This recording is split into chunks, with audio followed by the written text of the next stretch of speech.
Today is February 15th, 1996. The survivor is Antonia Toby Farkas. Her maiden name is Katz. The interviewer is Stella Eliezri. We're in Los Angeles, California, United States of America. The language will be English. Today is February 15th, 1996. We're in Los Angeles, California. My name is Stella, S-T-E-L-L-A, Eliezri, E-L-I-E-Z-R-I-E, and I have the honor to interview Antonia, A-N-T-O-N-I-A, Toby, T-O-B-Y, Farkas, F-A-R-K-A-S, and her maiden name is Katz, K-A-T-Z, and the language will be English. Could you please tell me when you were born? 1921 in Munkacs. What day? August 31st. How old are you today, then? 74. Tell me, what was your father's 75, name? really. 75? 75, because 1921, it's 96 already. What My was your father's father's name? Was Brown Abraham. His first name was Abraham? Abraham, yes. And his last name is not the same as your maiden name, though? No, Why is because in Europe, many people just married in the Jewish faith, and they were not recorded, and so they used the mother's name. And the children used the mother's name, like Katz. My mother was Sarah Katz, so we all were Katz. And your father's name, could you tell me how to spell that, please? B-R-A-U-N, Brown. What did your father do for a living? He, back in Europe, they used ink for writing. He made ink and he sold ink. Was it what kind of business was like that? a little factory, but not like here in the huge sense. Where was the factory located? At home. They did it at home. Did you help him? No, I was too young. What did they make ink from? I have no idea. What kind of success did he have in his business? Well, they made a living. What kind of person was your father? He was a religious person, a wonderful person. He never hurt a fly. What do you remember about him especially? What stands out? Especially whenever he went out from the house, he always used to say for my mother in Jewish, "Man kind bleibt mir gesinnt." This is always. What does that mean in English? That means stay well. Did your father have relatives in Munkacs? Not my father, no. Where was he born? He was born in, it's a very small village. It was called, let me think.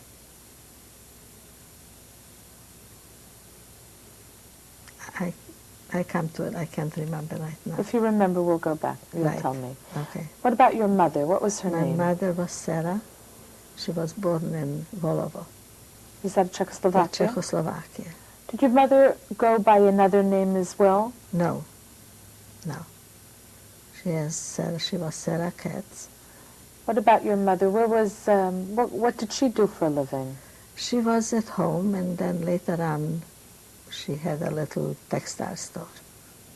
What did she sell in that store? Textile, only textile. Materials? Materials, yes. Was that store located in the home as well? No. That was located in not like here, markets. It's hard to explain because back in Europe we didn't have those big markets or those big department stores. So it was located, they had,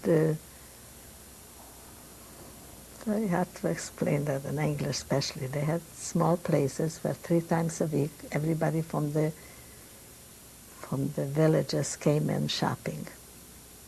And there where she had a store. How did she come to go into that business? I don't know. I was too young for that I should know. But I know she went, and when my father passed away, I used to help her in the store. How old were you when your father passed away? 10 years old. Okay, well, I'd like to go a little further about your mother before we go into that Okay. part. What do you remember about your mother? What kind of person was she? She was a wonderful person, beautiful. She looked like my daughter. My daughter looks like her. She was very petite, and she was very friendly, and a real wonderful mother. She never wanted to remarry. She always said, I don't want to bring a stepfather to my children. Was she a religious woman as well? Very religious. What do you remember about Shabbos in your home? Shabbos was a real holiday. A real holiday. They used to come over, friends, relatives, and we used to sit at the tables till 11, 12 o'clock at night, Friday night, and Saturday, the whole day. And when I grew up bigger, my mother always used to say, let your friends come here. And they always, even boys, always just in our house. She never let us go to anybody's house, just in our house. Why didn't she let you go to other people's homes? We went, but for Saturday. She was alone. She never wanted to stay alone, that we should go to other people's houses. She rather had company at home, and we were together. How many children did your mother and father have? 3. Could you tell me their names? I was the oldest, Toby, and I have a sister. She lives in Israel now, Feige. And I had a brother who passed away when he was 3 years old. What was his name? Tzalel. Betzalel? Yes. Tell me about your childhood in Munkach. Childhood was a free. We were not afraid to go out. We were not afraid to run on the streets or come together. Or the parents never were afraid to let the kids go out. There was nothing to be afraid of. So we really had a very friendly, comfortable childhood. Did you go to school as a child in Munkach? Yes. Where was that? It was a Russian school because it was close by, and they teach Russian in Czechoslovakia. Was that a public school? Public school, yes. Did you have Jewish education as well? Yes, they used to, back in Europe, they used to come home, and Yeshiva Bucher used to come home and teach us davening and writing and things like this. Do you remember the name of that yeshiva boy? No. Were you a good student? Not bad. Did you go to junior high school, high school? Junior high school and high school, yes. Where was that? In Munkach, Polgari, it was called. It wasn't called high school. It was called Polgari. Public school as well? Public, yes. What? And then we went Saturday and Sunday, we went to Beit Jacob. Beit Yaakov, there was special for girls, but only weekends. Saturday. And what was that? In Munkach. What kind of place was that, Beit Yaakov? It was like a girls' school, like a Zionist organization, like Bnei Akiva, let's say that way. And what did you do there? What kids do. Sang, talked, tell stories, talked about Israel. Did you plan to move to Israel? Then, no. Did you think about it at all in your family, perhaps, before the war? No, because my family was a Munkacher Hasidim, and they never thought about Zionism.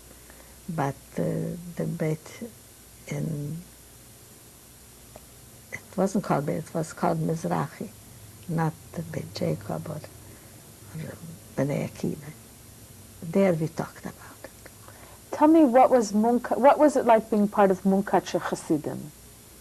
It was a very religious organization. I mean, the Munkacher Ru was one of the famous ones. Did you see him? Oh, yes. When was that? Many times in Historia, we used to go, the kids, the girls didn't go that much than the boys. But I saw him 2-3 times at least.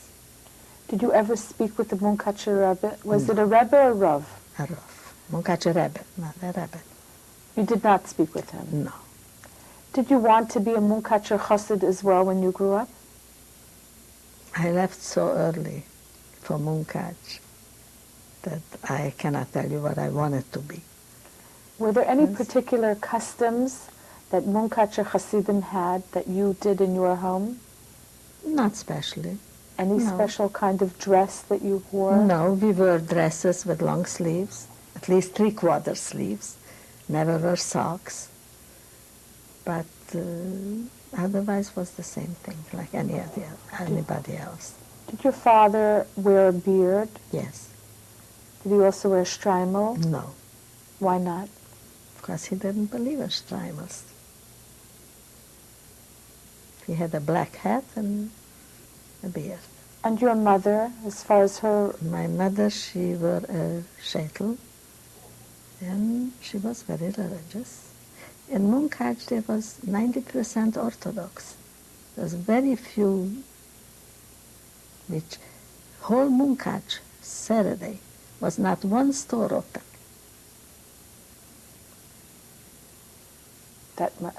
You enjoyed that part of... It was Saturday, it was Shabbos.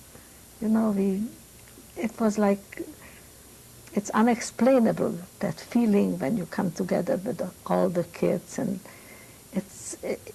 you couldn't see cars. There were not cars, but, you know, horse and buggies. You couldn't see anything like this Saturday out. It was a different world than it's here. Did you have any non-Jewish neighbors? Oh, yeah. What Sure. was your relationship like with them? Very good, very good. It was, we didn't feel anti-Semitism, not till it was Czechoslovakia. The anti-Semitism we felt when the Hungarian came in, then it started. What year was that? That was in 1938. Till 1938, we didn't know about anything like that, you know. When you were a young girl in school, in high school, what did you imagine doing with the rest of your life? What did you want to be when you grew up? I was a kindergarten teacher. Where was... After the war. When I came back from the war and I lived in Budapest, I was a kindergarten teacher. And I always wanted to teach. Why is that? I liked it. I liked children. But when I came out to Canada, I didn't know the language. So I couldn't do it. So I went to work as a sales girl. Please tell me about 1938 and what happened in Munkac. 1938, when the Hungarian occupied Czechoslovakia, many things changed. Then they started with the Jewish questions. They took away some permits from Jews which have stores. What happened to your family in 1938? And we were fortunate. We had our permit and we kept the store and we were working. That's why I was working with my mother, because my father wasn't there. So did you have to wear... let me ask you then. Yeah. What was the cause of your father's death? I don't know. I was 10 years old and I have no idea. Had he been ill for... No, some I don't time? think so. He wasn't. I don't remember him being ill. What do you remember about his death? Were you at his funeral? Yes, Where was your father buried? in Munkac. How did your father's death affect the family? It did affect because, the income from him, what he did, was gone, and my mother had a little store. We made a living. It wasn't luxury, but we made a living. My sister went to learn, went for a dressmaker to learn. I didn't. I stayed with my mother in the store. Your sister must have been very young when she went to study then. Yeah, 2 years younger than I. At 8? No, Oh. at that time. We went to school. She didn't do nothing. I remember I was young, and when I came into the store, everybody says, she is shorter than the counter. This is something what I remember. People came in and says, what do you want from her? She's so shorter than the counter. It sounds funny when I say it in English, but if I say it in Hungarian or Jewish, it comes out very good. And it sounds different. That's what I remember things. How long did you remain in Munkach? Till they took us to Lager. When was that? That was in 1944. What happened between 1938 and 1944 then to your family? Oh, there was a lot of things, we started wearing the yellow band on our arms, but we were young. Young people survive everything. It was young girls. We used to go out of Tiolim. That means, you know what it means. Where did you go on those trips? Oh, not far from there. We had the area was beautiful around Munkach. So there was so many nice places to go. If I say it, I cannot say it in English anyway, so nobody would know. But they're beautiful things. And then there was the Mizrahi. Every Sunday. That was your youth group? The youth group. Every Sunday we used to go out for Tiolim. Weekdays we didn't have time because we went to school, and after school I went to help my mother. And that was all. In the evening we came together in our house, friends, and that's how we spent our youth. You said that you had come from an Orthodox family. Yes. Was there any pressure on you to get married? No, I was too young, especially in 1938 I was 17 years old. Was it a custom for girls to get married 17, 18? No, not that early. Especially when the Hungarian came in, nobody pressured nobody to get married because the whole condition was bad. Like I said, they took away from the Jews the permits, and it was very hard. And the young boys, they all took, 1940, 41, they took them to not army, but it was working camps. Because the Jews, they didn't talk to the Hungarian army. So they took them away to working camps. I was engaged before the war. To whom? To my husband. And they took him to working camps. We were engaged for 2 years. They took him to working camp, and then he came home. We met again. We got married right away. Did you ever think during that period to go to Israel, to Palestine on your own or among your friends? Yes, there was times when we did. But I never wanted to leave my mother. Many girls went. But since my father wasn't there, and I had only one sister, I never wanted to leave my mother. We were a very close-knit family. When you went on those Tiolim, I want to go back a moment and ask you, you were outside of the city of Munkach. It's about, outside of the city could be 5 miles. Were you expected to wear your yellow star at that time? When we were the yellow star, we couldn't go out.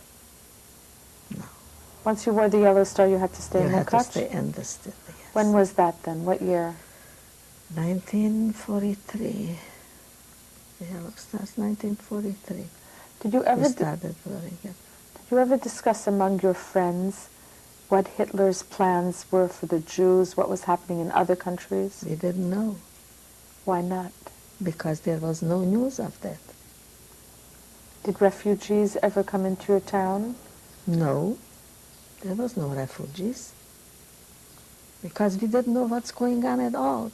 Even when they took us to ghetto, to the brick factory, we still didn't know what's going on. When was that? When did you go? 1944. What was that factory that you were taken to? It was a brick factory. First we went to the ghetto. They took us to the ghetto. We were there about 4 weeks. Where was that ghetto? It was in the city. Just certain streets were ghettos. We lived in a big street. Which street was that? It's called Sugar utca. It was, the post was there, the banks were there, like the National Bank was there. We had to leave that street, and we had to move to wherever the ghetto was. It was many people that we moved in with relatives or friends. We couldn't take nothing, just some clothes and whatever money we had, we took with us. We couldn't take furniture or anything, no. What were the thoughts going through your mind when you left your apartment, your home? What thoughts? What's going to be? What's going to happen to us? Like everybody. And nobody knew. There was no news about Auschwitz or about Hitler. No, we knew that the Germans, but we didn't know what's going on, what they do. I don't think anybody knew. Did you ever see anyone beaten or killed in Munkac at that point? Beaten, yes. Killed, no. Tell me about the ghetto then. What was life like in the ghetto? In the ghetto, we were moved in, like 3-4 families moved into one family home. And we lived together as much as we could, and sometimes they brought fruit, but only to the gate, the non-Jews, and we bought from them whatever we could. It lasted, like I said, 4 weeks, not more. And then they took us to the brick factory, Téglagyár, it's called. What was it called? I'm sorry. Téglagyár, brick factory in English. Who owned that factory? Do you know? No, I don't know. Who went But with you? a Jew. It was a Jewish factory, and the Germans just took it away. And then we lived in, they had such, it was like barracks, and we lived in those barracks, and was a kitchen that they cooked, and they fed us as much as they did. And after 2 weeks or 3 weeks, they put us into wagons, like cattle. Were you with your mother still? My mother and my sister, yes. Did you know where you were going? No. They told us we're going to work. We're going to work, so we thought we are 2 young girls and mother, so we're going to work and mother is going to be with us. We never knew till we didn't arrive to Auschwitz. We had no idea. How long did you travel on the train? For days. I couldn't tell you. I just know it was days. Was there food? Everybody took whatever they could. They didn't give us food, no. But everybody, when we left to the wagons, whatever we could, we took with us. They took away the jewelry, they took away everything. Did you know any of the people in the wagon with you? Yes. Who was there? All the people we were together, from the city, from the neighbors, all those people were together. What did people talk about in that wagon? What is it? Where are we going? What is it going to be? What happened to us? We had no idea. Were you all religious Jews together in the wagon? Like I said, in Munkac there were about 18,000 Jews. I can say that 90% were religious. Did people daven in that train? Some of them, yes. And you? If there was room to stand up to daven. There was no room. It was a cattle wagon, and they just put us in just like cattle. What happened when the train came to a stop? They opened up the trains, and then we saw men with stripes clothes, and we came out, and then the young people they separated, and the older people they separated. My mother was people who had children. They went to another side. Who made that separation? The Germans. Where did your mother go? My mother, she didn't have children, small children, but in the same building was a family who had a 3-year-old boy. You mean in Munkac? In Munkac, in the same building where we lived. And he was more in our house than in his mother's house. So when he went down from the train, he didn't hold on to his mother, he held on to my mother. And they separated her with the child. Did she say it was not her child? No, she didn't say nothing. What about the child's mother? The child's mother went down also with them, because she had another child. So that's how my mother was only 48 years old. That's how she went right or left, whatever. What happened to your mother? Never saw her again. Tell me what happened to you then when you arrived in Auschwitz. Where did you go? They took us to like showers. We had to, everything we had anything hidden, everything we had they took away. And they gave us striped clothes. Did you have something hidden? We all had. What did you We have all hidden? had. Jewelry mostly. How did you hide it? We hid in the clothes. We didn't know that they're going to take the clothes away. What kind of jewelry was it? Necklace, rings, whatever we had.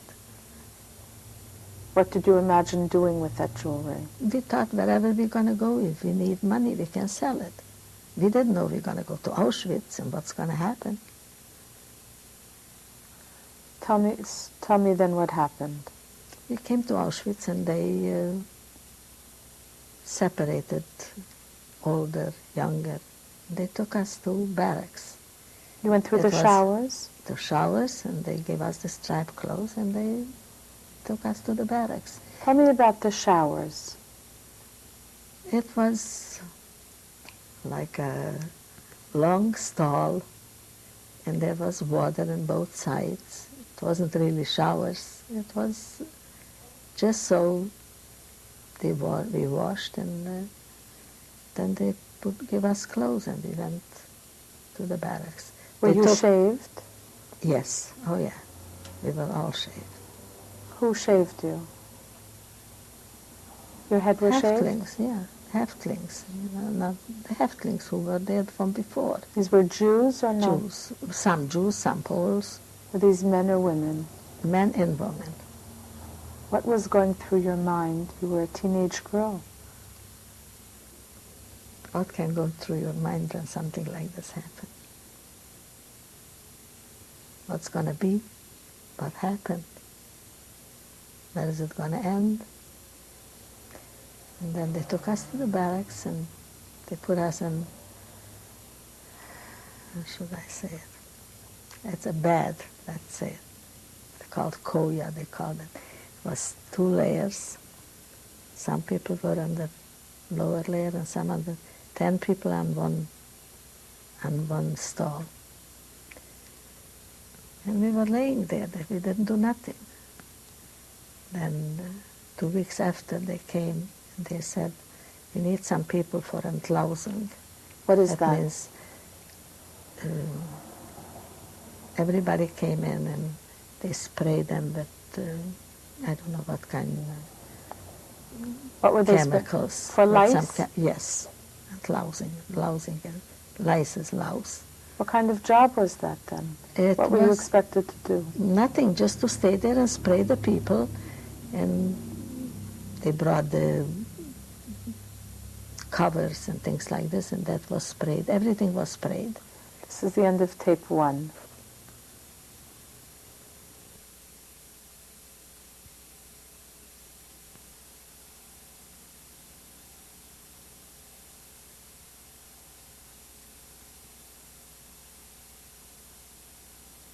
It's 1944. And what month? It was before Schwierz. I think it was June or July. I'm not sure. What was your job then in Auschwitz? In the beginning, we didn't do nothing. They fed us. 5 o'clock in the morning, we went out for Zelapel. Cold or hot or freezing, there was no difference. And then we went back into that bed. There was no place, movement or anything in the beginning. And then I went to work with the Clausen company.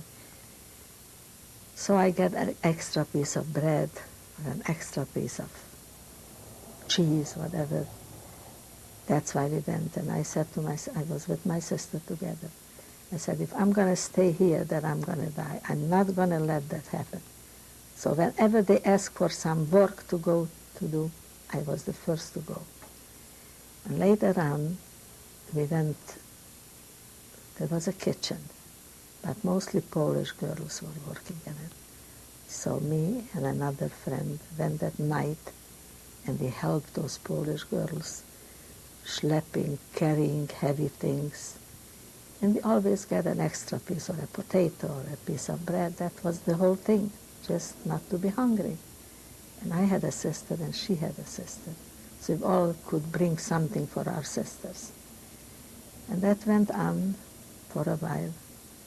And then when the Polish girls left Zeelager, I was in Zeelager, and they started getting the kitchen help start to be Jewish girls. Then I got a job there. I was working there till January 1945. 1945 January, they took us.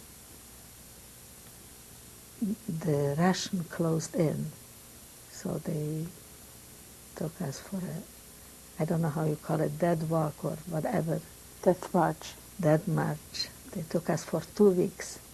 We were walking, and the way was terrible. Whoever wasn't able to walk, they just shot him. Whoever wasn't able to walk, they let him just lay there. It was winter, cold. Eventually, we came to some wagons, and they put us in open wagons, and they took us from there to Ravensbrück. Before we go to Ravensbrück, though, I just want to ask you about Auschwitz. What was the conversation among young girls in your lager? Most of them didn't think that we were surviving. Most of them. We always said, I wish I would have enough bread and water so I wouldn't be hungry. That was only hunger, only food. Things like this we never thought of that we were, none of us, I would say none of us, thought that we will survive what's going on, because there was Mengele and there was Greze. Who was Greze? Greze was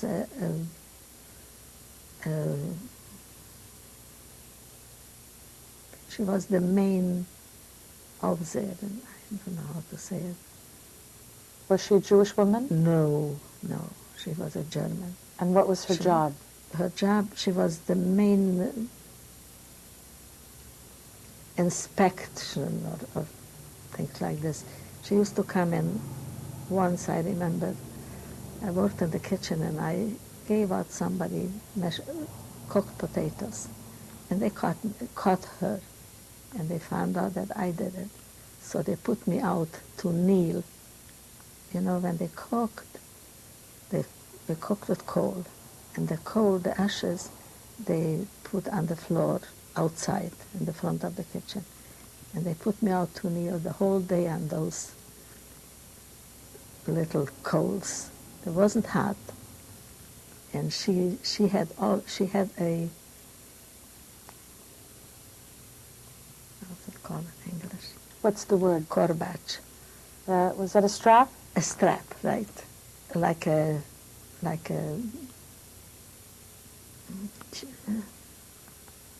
What was it made of? Leather. What did she do with that?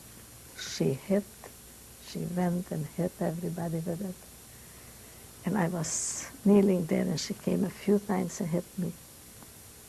And then she went out from the lager. When she went out from the lager, until she was there, I was afraid even to move. And she was out, and we started. My knees were all like little holes. And she was the worst. She and Mengele, that was the worst. They came in every month or every 2 weeks. They came to choose which goes right and which goes left. And it happened many, many times. Friends, close friends, we were together because they became Muslim. They became very weak and very thin. So they took them. We never know where they went. I'm sure they went to the crematorium. It happened very often. Did you see the crematorium? We saw the chimneys of it. Because it wasn't far. Because Auschwitz was the main place, and then Birkenau, where we were, it was part of Auschwitz. A little further was the crematoriums. Not far, so we can see the chimneys we saw. Did you imagine you might be there as well? Oh yeah, many times. We never knew. Whenever he came, we never knew what he's going to do or who he's going to choose. Why didn't he choose you? Like I said, I was working always, and I wasn't that bad. And there What do was you mean one, bad? I wasn't that skinny or that weak because I was working. But there was no work for everybody, and not everybody could get an extra piece of bread. I was with my sister. I was working in the kitchen. She didn't. So I was always afraid of it, that what's going to happen. And God helped, and Baruch Hashem, that we didn't got separated. Once we were separated. When was that? They took me to another lager, to FKL was the name of the lager. And my sister was in C lager. And I was crying for the Aufseher, and I said, warum können Sie meine Schwester nicht mitnehmen? She said, I have also a sister, and she's not with me. But eventually they brought her over to that lager. What kind of lager was that? That was already a working lager. They had certain work there. They made, so should I say, they made not material, it's... What's the word in German?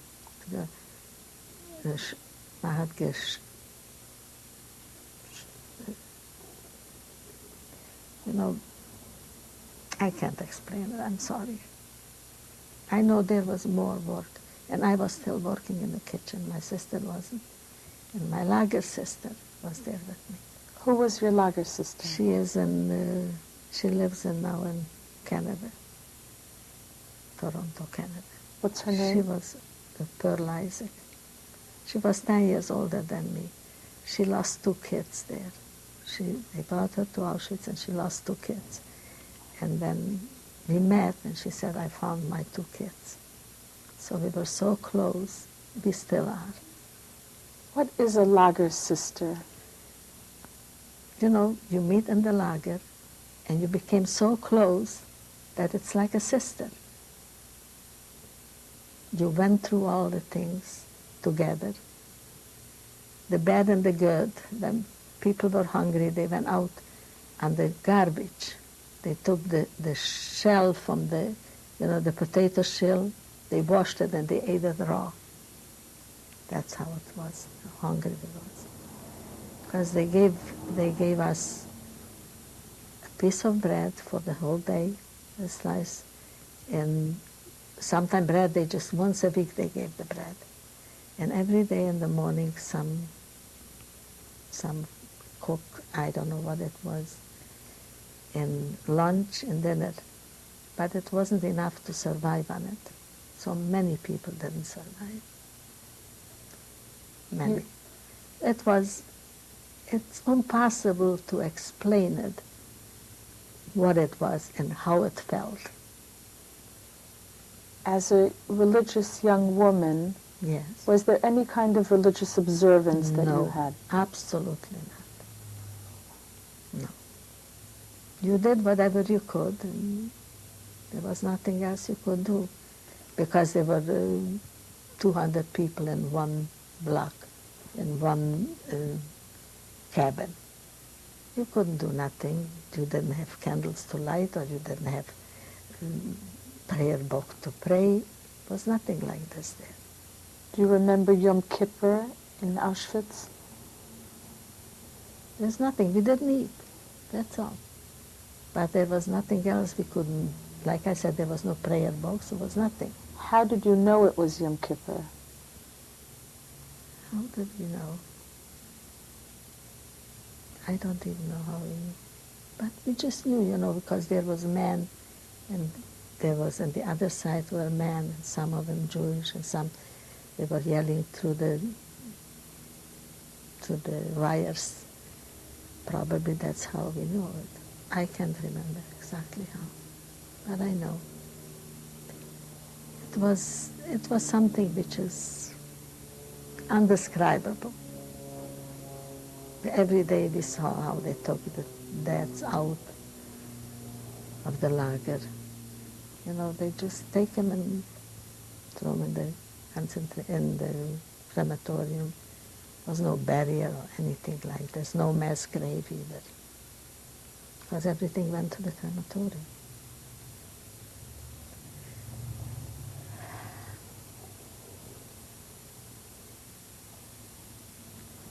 Sorry.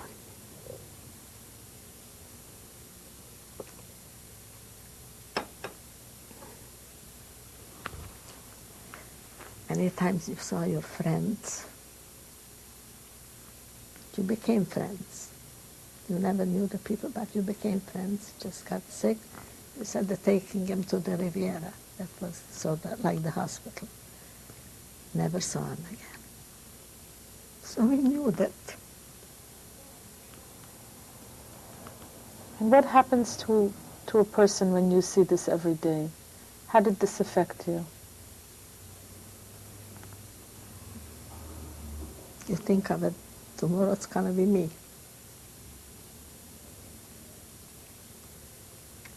You never knew what's going to be the next day or what's going to happen to you. Until you don't have feelings.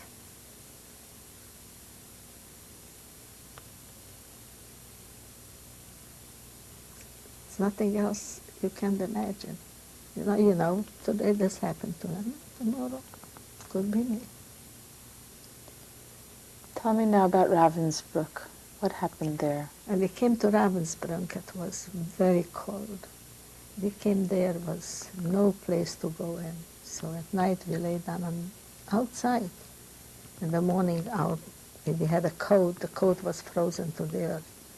We couldn't get out only if we pull ourselves out from the coat. And then finally we got a barrack, but there was no beds or no cards, nothing. We were sitting on the floor like herrings, one next to the other, or one on top of the other, wherever way it was. Was your sister with you? Yes, she was with me the whole way. My sister and my lager sister. We were together. We didn't. If one was sick, the other two was holding her up, the third one. They shouldn't see that we are sick, because otherwise they will take her away and we'll never see them. So we did everything possible.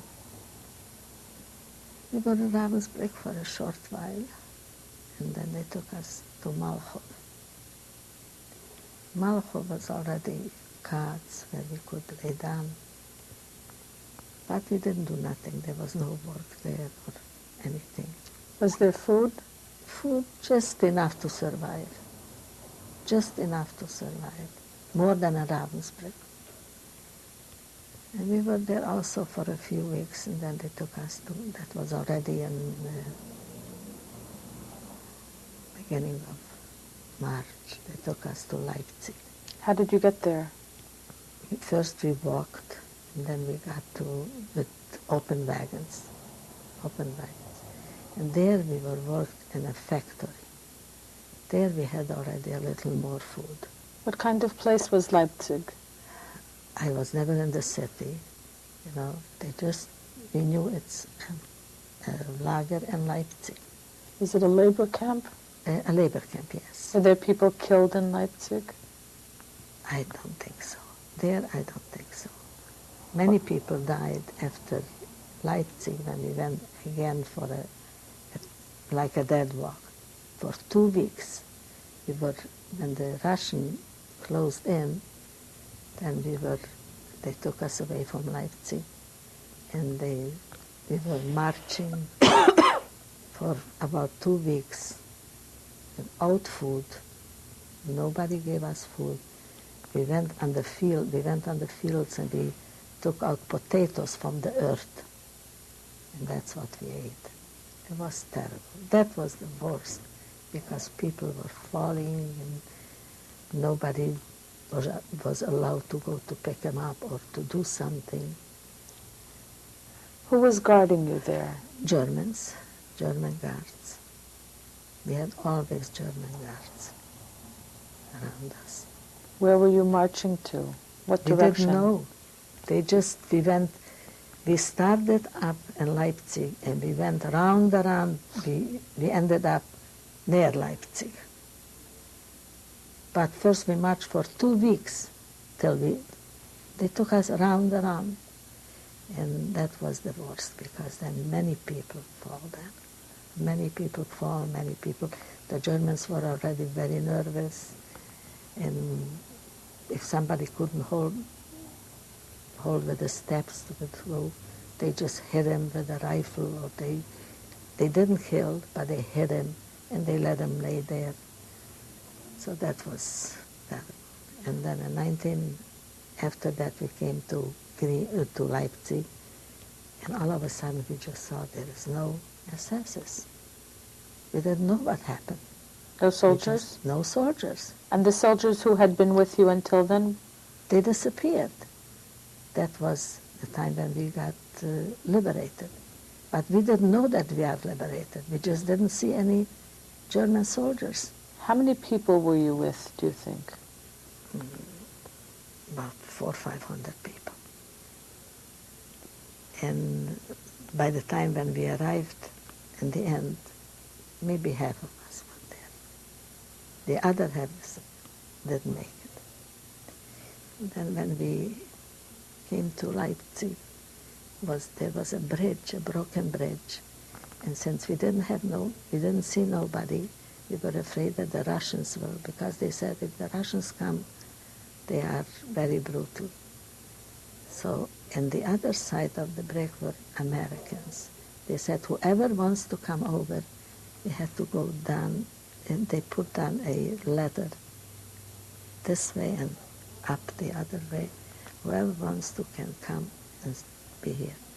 Many of them stayed on the other side because the Germans who lived there, they know that the war is ending, and they were pretty nice, some of them. And there were a lot of empty houses, and so many of them stayed. Me, my sister, and my friend, we went over to the American side. That time we were all Muslim.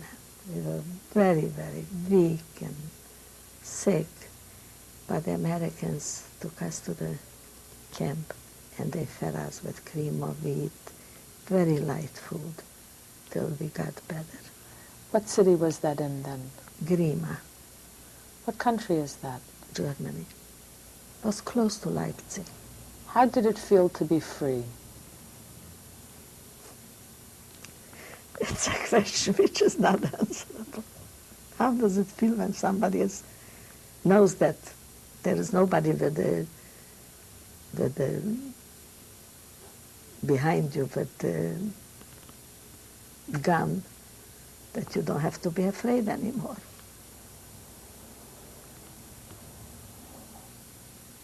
It's a feeling that we made it. We never believed that we will make it, but we made it. What was the first thing that you wanted to have? Food. That was the first thing what we wanted. Food. Because the last 2 weeks when we were marching, we were very hungry. We said, just food. And the first thing they gave us, I remember like now, was cream of wheat. Do you eat it now? Oh yeah, I love it. How long did you remain in Leipzig? In Grima, rather. In Grima we were... Grima. It's G-R? G-R-A-M-E, I think, Grima, or J-M-A. It's near Leipzig. How long did you remain there? We were there about from April till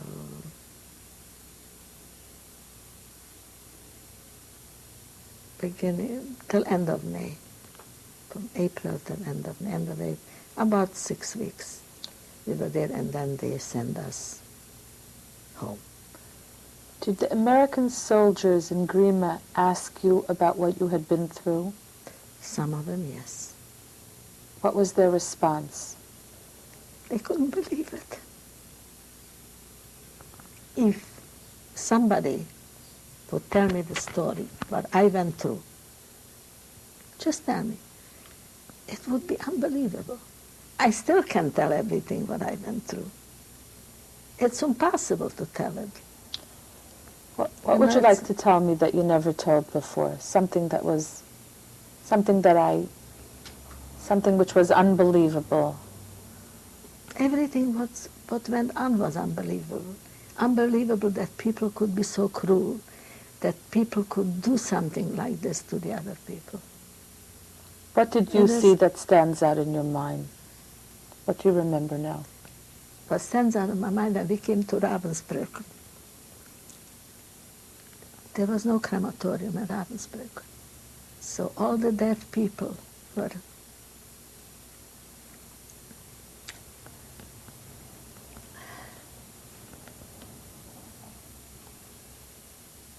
all the corpses were in front of everybody, and they were put like this and lined this, up. No, it was, a whole big pile of it. That was the worst thing what I ever saw. Because the crematorium, you didn't see the dead people. But there in Ravensbrück, you see them, like I said, like a pile of wood piled up. That was the worst thing what I saw in my life. I remember that. I said, if this going on, we'll never survive here. But we weren't there too long. And it was already closer to the end of the war. It seems that the Germans were a little more afraid. But that was something which stays out in my memory forever, the pile of people which were piled up like that. Having come from an Orthodox background, did any of these things ever challenge or make you question your faith? Not really. Not really. We always said, the one who survived, we always said, Hashem will help us. We always hoped. Hope never left us.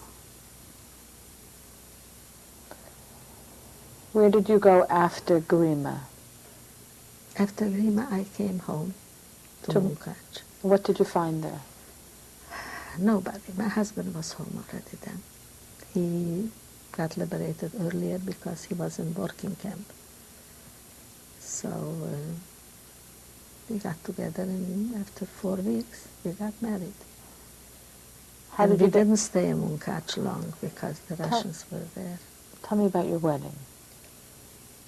There were a few people who came home from concentration camp. We were the second couple who got married. There was one couple married before us, and we lived by them. Who was that? They're not here. What's their name? I know her name was Reggie. I can't remember the name. Who performed the wedding ceremony? There was a rabbi, who came home also from concentration camp. Do you remember his name? No. It wasn't a famous rabbi, a rabbi. And he gave us Chipper Kedushin. It was chaos there at the time in Munkac because, Russians were there, and everything was upside down. So we didn't stay too long. My girlfriend, my Lager sister, she was from Siget. And she went home, and she found a brother and a sister-in-law, so she encouraged me to come over there. So we stayed for a little while, and then we went over there. Did you have relatives who had lived in Munkac at the same time you were there? After the war? No, before the war. What I mean is, did any of your family survive the war, other than your sister? My sister and my 2 cousins. They are both in Israel. One is still alive, one passed away. What was her name? Golby. And the family name? Katz was my mother's brother.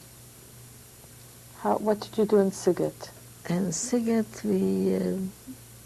my friend had a store from flour, wholesale flour. So we worked there, we did some business, whatever. And we weren't there too long. We were there about a year, and then we went to a place called Szilágykövesd. There was a mill, so my husband worked in the mill. We were there for about till 1948. In 1948 it wasn't went, everything went on black over the border, you know. What do you mean by that? Not with a passport from Romania. Sighet is Romania. We wanted to go to Budapest because from there was no way to go any place. And that time we wanted to go to Israel. So we tried to go to Budapest. Did you experience any anti-Semitism in those cities after the war? Yes. After the war there was anti-Semitism. Because when they took the Jews away, you know, all the non-Jew, they took whatever was in the houses, whatever, you know, and they were not happy that they had to give back some if whoever found anything. When we left, I went home to Munkács. I found certain things. Nobody wanted to give back anything. What kind of things? Like curtains and, you know, I saw my neighbor had our curtains on her. So they emptied out the houses. You know, nobody was there. Of course they emptied out the houses. It's understandable. And when they came back, nobody wanted to give back anything. I went into my neighbor and I said, at least give me back something. Towels. I have nothing. That's not yours. So then we saw the anti-Semitism. This is the end of tape 2.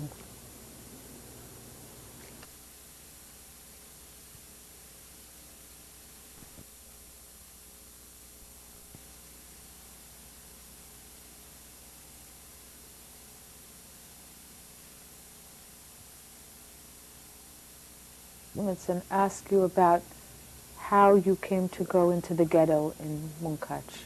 Oh, they gave out an order that from those and those streets, you can go, this and this street is ghetto. Whatever streets the ghetto was, we were on our own. Nobody helped. By then, everybody has to be out of the houses and be in the ghetto. What year was this? 1944, beginning of 1944. And everybody took whatever he could, clothes, whatever was they were able to carry, and then found a place. Who gave out those orders? The Germans, the Hungarians. We had Germans in Munkács at the beginning of 1944. So whatever they said, that was. We had the yellow bands even before the ghetto, and then when the order came to go into ghetto, everybody on their own, whatever they could carry, whatever they could, they went. How far was the ghetto from your home? 10 blocks, 20 blocks. It was a different area. There was no cars that we could sit in the car and drive there. So everybody took a packle and walked over. What was life like inside the ghetto?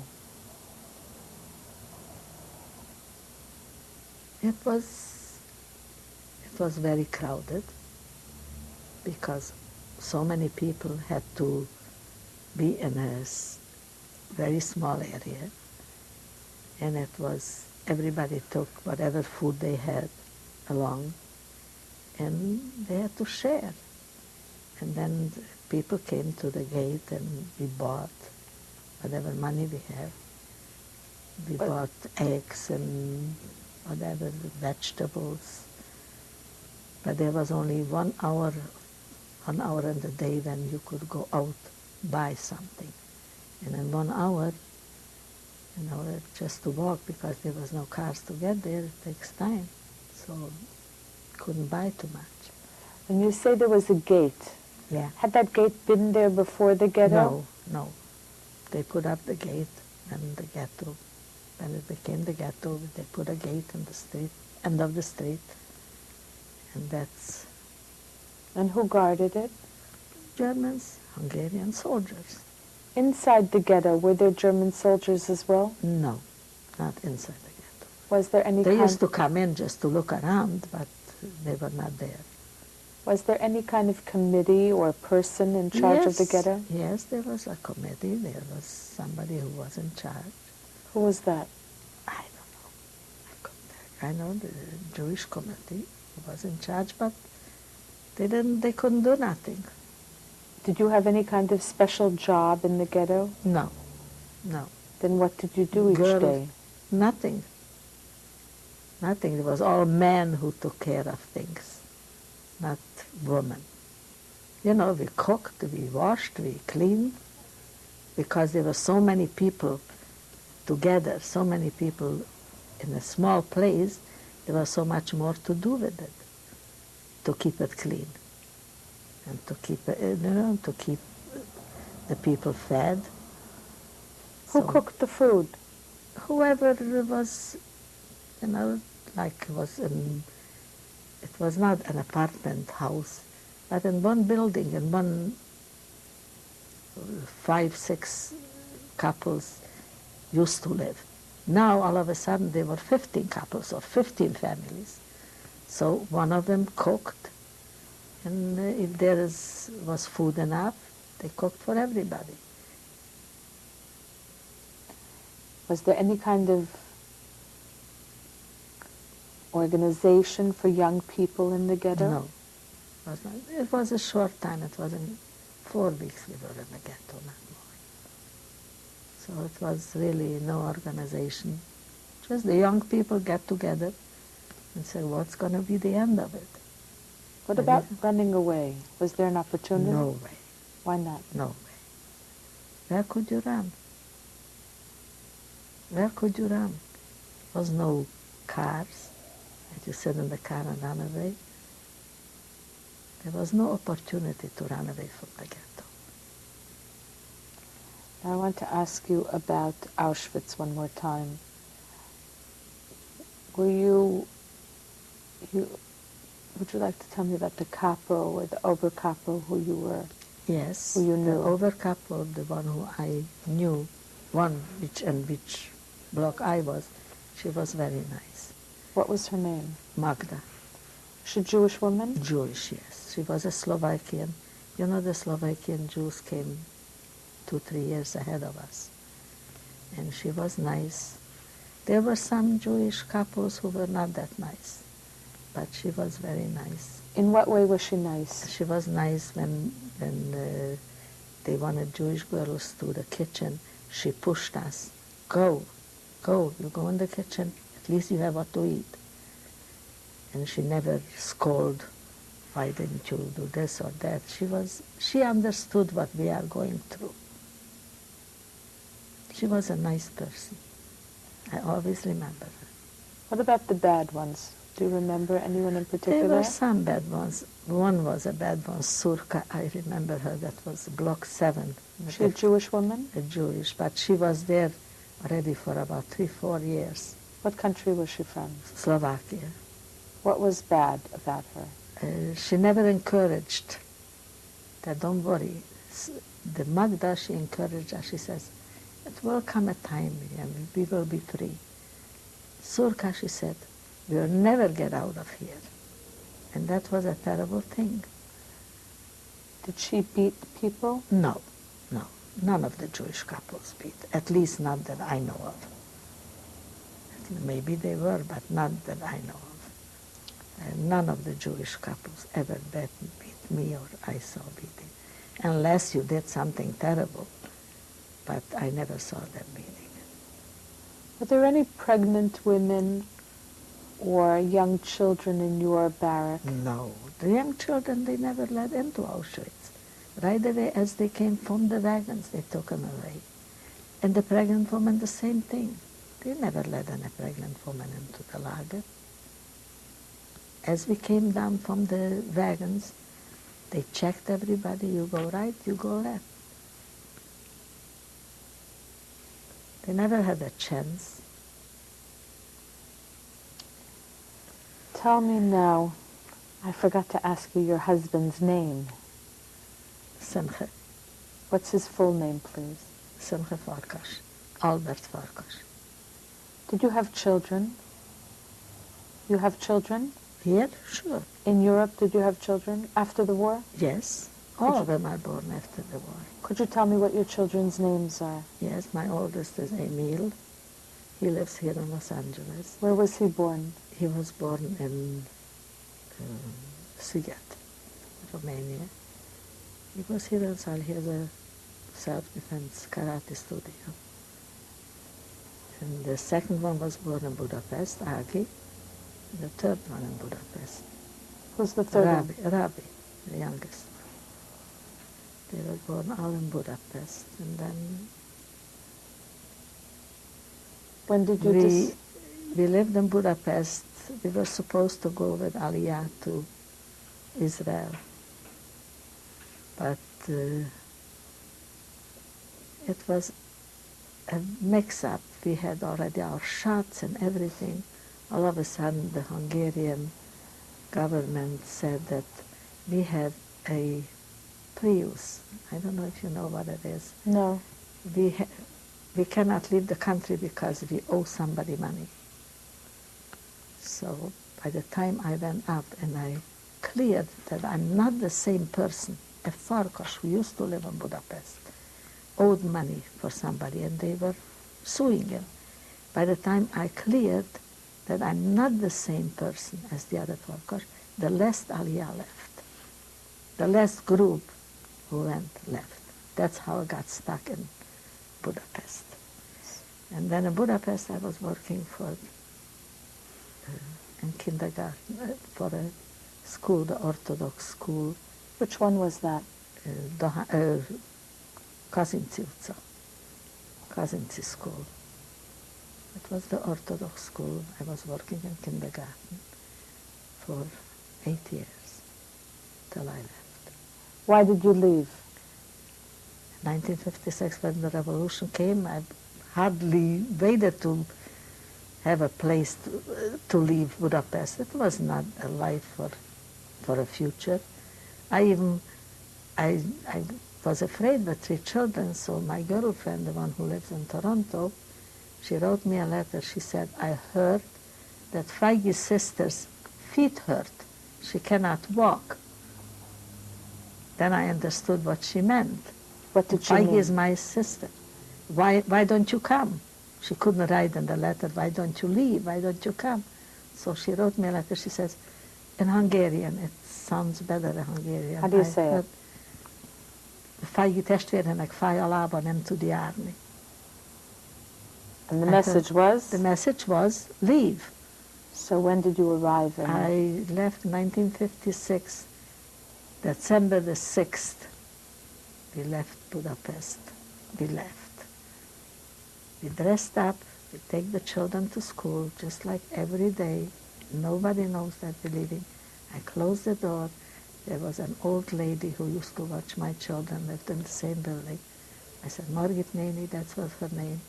If you don't come back, you have the keys. Everything in the house is yours. We couldn't take nothing with us. We dressed, I put on 2 dresses. And we went,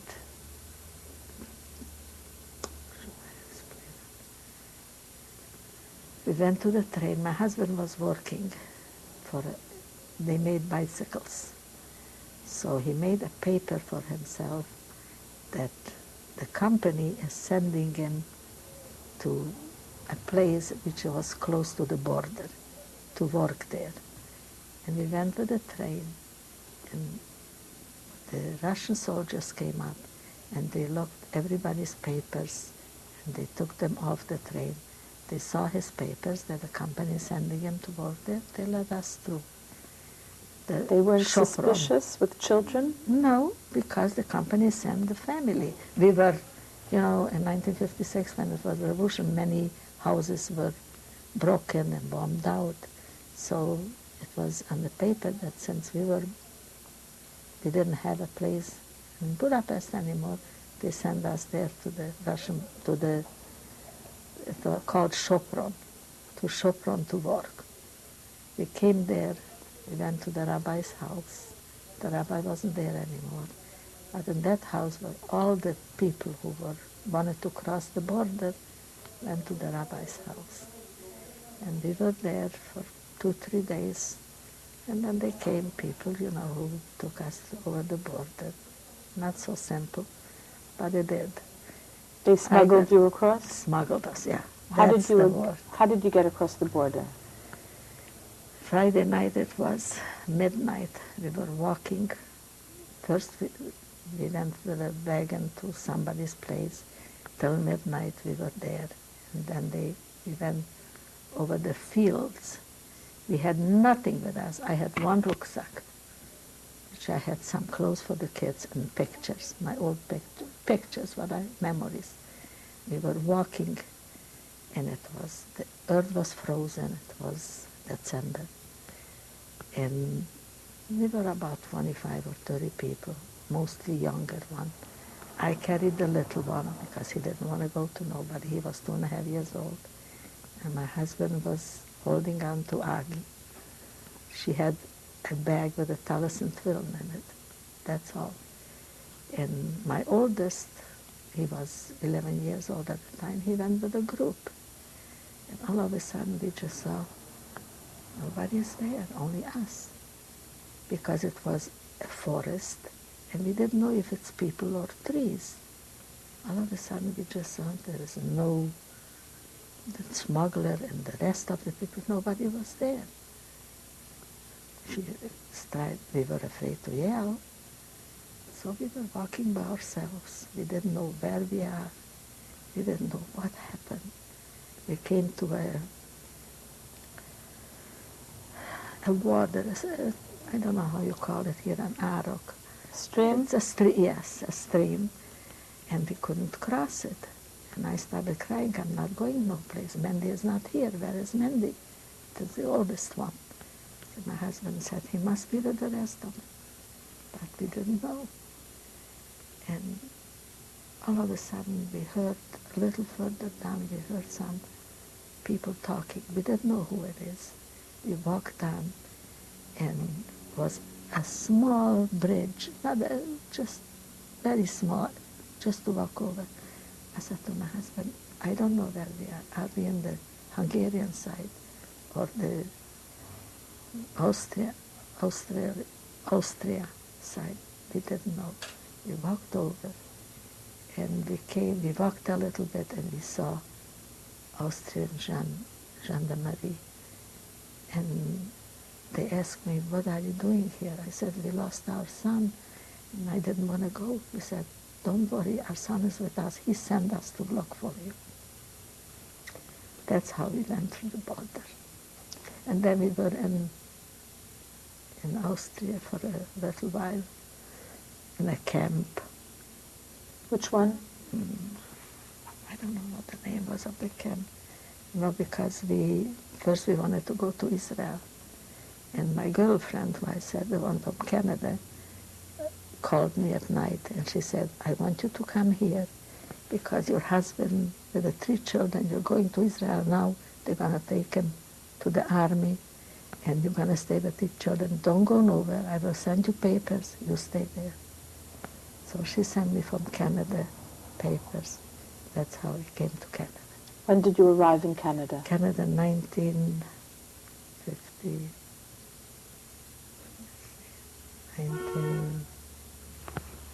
1957. And when did you arrive in California? 1965. What have you done for a living since arriving in Canada and America? In Canada, we were working. We were What did you both do? working. I was working as a sales girl in a store.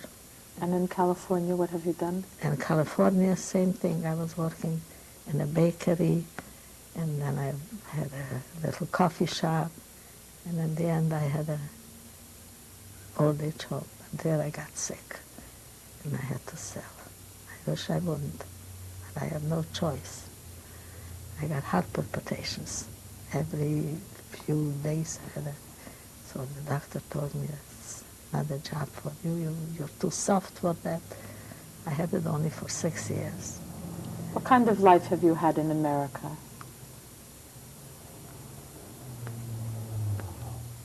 Working hard. You know, send the children to school, take care of them. They were small children, you know, the little one when we came to Canada was 2.5 years old, the oldest was 11. And we didn't have nothing. I stayed 4 weeks by my girlfriend, the one who was from the concentration camp. And then I started working. And so was my husband. And we moved away. I want to ask you now, Yeah. looking to the future, what do you predict for the Jewish people? A strong Israel, that's the most important thing for the Jewish people.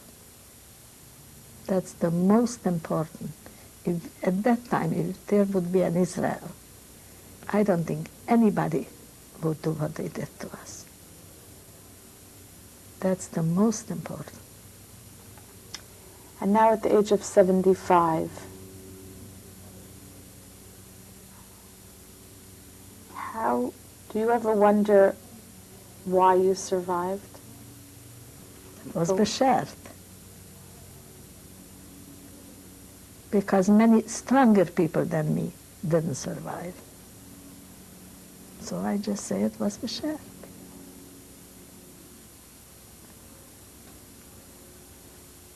I believe in it. I still believe. Whatever I went through, and I still believe. My husband, me, we never worked on Shabbos. Even it was very hard. I still believe in it. And I hope and I believe that nobody ever will go through what we went through. None of the Jews will ever go through. I think the Jews are smarter now than we just went like cattle. We didn't know anything. So I hope and I wish that Israel should be very strong, that nobody ever could do anything to the Jewish people. I want to thank you today on behalf of the Shoah Foundation. You're welcome. Wish you well. Thank you. Would you please introduce your son? This is my youngest son, Bob, and he's my sweetheart. Thank you. He's a good kid. I'd like to read something that my daughter, her granddaughter, wrote. She's 10 years old, and this was an essay about a woman that she considers to be a role model. It starts, "My grandmother Toby is the woman I admire most. She is 74 years old. She is a very kind, gentle person. However, she's been through a lot of horrible experiences. She has lived through all of them and is here today to tell me about them. She told me how she was able to survive. For instance, during World War II, she was sent to a concentration camp, Auschwitz. There she was forced to work very hard. She had to sew very fast. One day when she was sewing, she cut off a part of her finger. It was the part where her nail began. All that the Nazis gave her were a few bandages. Then they made her go right back to work. The Nazis gave the prisoners only 2 meals a day. The meals consisted of hardly anything. They were given a big bowl of soup and no spoons. Then everyone was forced to share the bowl of soup. They were so hungry that they searched the garbage for potato peels to wash off and eat. She got through it saying that it was because I believed in God and I knew that God would help us through this. To me, the most amazing thing is that after all her bad experiences, my grandmother can be so nice and gentle.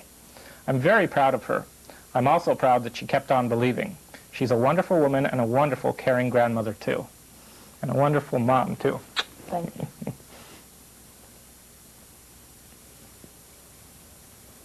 This is Toby Farkas.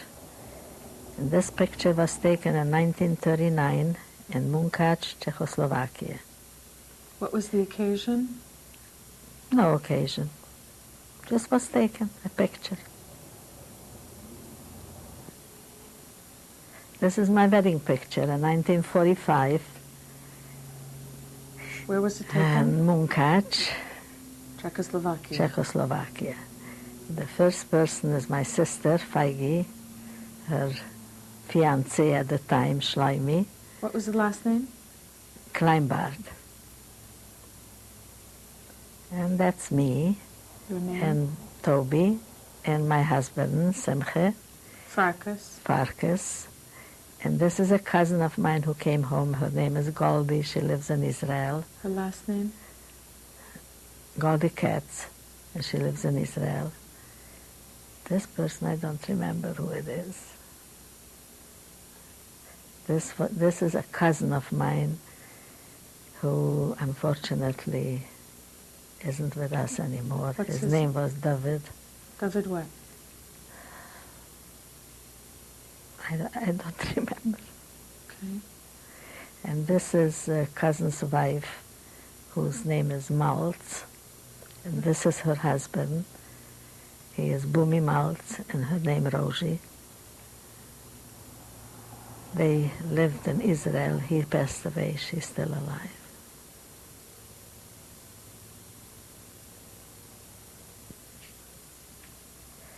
This is Toby Farkas. This picture was taken in Budapest in 1956 with my 3 children. The youngest one in my arm is Rabbi.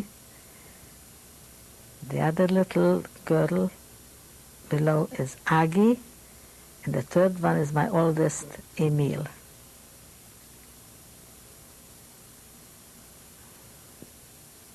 Okay. This picture was taken in 1946 in Munkács. That's me, Toby. Which one are My- you? On the far left. On the far left is Toby, and the middle one is my lager sister, Piri. What and is then her full name? Piri Isaac. She lives in Toronto, Canada. And the third one is Feige, my sister, Feige Kleinbart, married name, who became widowed, but just now she lives in Israel. Is Piri the correct Yeah. first name? Pearl. This picture was taken in 1975. My oldest son, Emil Farkas, On the far left. on the far left. My daughter with my son-in-law, Their names. Agi Adler and Bob Adler, Dr. Adler. And the third one is my youngest son, Rabbi Farkas. And the baby in the middle? And the baby in the middle is my oldest grandson, Ari Adler, This was taken in Los Angeles, California. Los Angeles, California. This picture was taken in 1979, my youngest son's wedding in Los Angeles. Their names? The name is Robert Farkas and Susan Bush. This is Amy Farkas and Jonathan Farkas, my 2 youngest grandchildren. Whose children are they? They are Rabbi's children, And where was it taken? and this was taken in Los Angeles, California. in California in 1995. Those 3 are my daughter's children. His name is Ari Adler. Whose son is he? He is Agis. I said Agis' children. Where was it taken? Was taken in Los Angeles In what year? in 1990. Okay.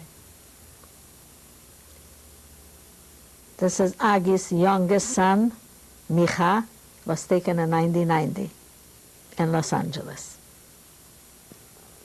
This is Agis' third son, the middle one, was taken in 1990. His name is Ami. This is my grandson, my oldest son's son. Was taken in 1990. His name is Andrei Farkas, Whose son is this? the oldest, What's his name? Emil. This is the son of Emil Farkas. His name is David. David Farkas. Was taken in 1990. This picture was taken in 1979 at my son's wedding. It's Toby Farkas and her husband Simcha Farkas in Los Angeles, California. California.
Now let's go back to an historic live press conference at the Brooklyn Bridge where Beavis and Butthead have just announced they're staying at MTV. Hi, bye.